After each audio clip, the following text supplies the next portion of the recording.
అన్నిటికన్నా బాధాకరమైన విషయం ఏంటంటే ఎవరైనా కానీ పాలకమండలి అధ్యక్షుడు కానీ అధికారి కానీ భక్తులకు భయపెట్టే కార్యక్రమాలు కానీ భక్తులు ఆరాటపడిపి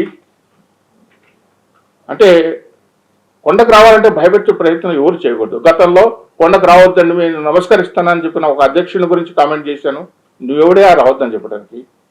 వాళ్ళ వ్యయప్రయాసాలు కూర్చుకొని నాన్న ఇబ్బందులు పడి ఇక్కడ వచ్చి 30 గంటలు 20 గంటలు వాళ్ళు మానసికంగా సిద్ధమై వస్తారు, రావద్దని చెప్పడానికి నువ్వెవడని చెప్పి మాట్లాడాను. అలాగే నిన్న కరుణాకర్ రెడ్డి గారు నెయ్యి లేదు, కేవలం 3000 కేజీలే ఉంది. తిరుమల తిరుపతి దేవస్థానం ఒక రోజు కావాల్సిన నెయ్యి 12,000 నుంచి 15,000 కేజీలు అవసరం ఉంటుంది. అది తెలిసి కేవలం 3,000 కేజీలు ఉంది, 2 రోజులకి సరిపడుంది నెయ్యి అని చెప్పాను. అంటే ఇక్కడ నెయ్యి లేదు, లడ్డు ఆగిపోతాయి. ఏం మెసేజ్ ఇవ్వబోతున్నారు మీరు? 8 లక్షల లడ్లు బఫర్ స్టాక్ ఉంది.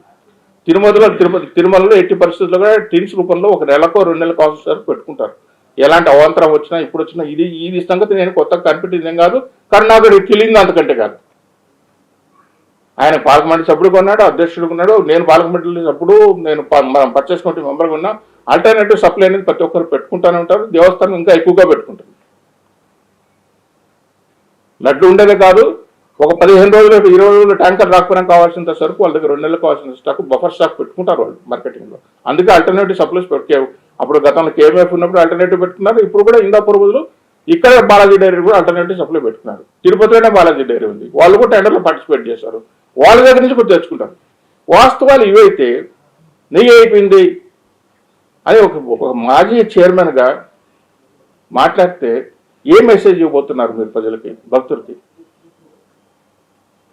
మీ మనస్సాక్షికి తెలుసు ఇక్కడ నెయ్యి ఉంది, ఇబ్బంది ఉండదు. మీరా వెంకటేశ్వర మీద అభిమానంగా ఉండి వెంకటేశ్వర గౌరవాన్ని కాపాడే వ్యక్తులు మీరా ఇటువంటి మెసేజ్లు ఇవ్వటం వల్ల దుర్మార్గమైనటువంటి మళ్ళీ నిన్నటిదాకా లడ్డు వాటుకొని ఆ లడ్డు విషయంలో మాట్లాడి ఎంత అపవిత్రత మీరు చేయటం కాకుండా మీరు ఏవైతే చిలువలు పొలవలు చేసి తీసుకొచ్చారో 18 నెలలు దాదాపు ఇంకొక 4 నెలలు 5 నెలలు అయిపోతే 2 ఏళ్ళు అయిపోతాయి. 2 ఏళ్ల నుంచి లడ్డు విషయం గురించి లాగుతున్నారు. అంటే ఒక రాజకీయం కోసం కేవలం స్వామి ప్రస్థానాన్ని ఇంతగా తీసుకురావాలా? ఇదేమైనా మీకేమైనా రాజకీయంగా లబ్ధి జరుగుతుందా మీరు అనుకుంటున్నారా? రోజు రోజుకు దిగజారుతం తప్పరించి ఇంకోటి కాదని మాత్రం గుర్తుపెట్టుకోండి. స్వామి ప్రసాదం లడ్డు కలితేనే కాదు, చేసిన సేంద్రియ పదార్థాలతో నైవేద్యాలన్నీ పెట్టి ఏ భక్తుడు తినకుండా పోయే పరిస్థితి క్రియేట్ చేసి ఆ సేంద్రియ పదార్థాలు తీసుకుని చాలా మంది వాంతులు అవుతున్నాయి, మేము తినలేమని చెప్తే బలవంతంగా వాటిని ఆపు చేసి తీసుకొచ్చిన ఆగంతా మీదే. పరకామణి దొంగతనం కల్పించిన ఆస్కారం చేసిన ఆ ఘనత మీదే.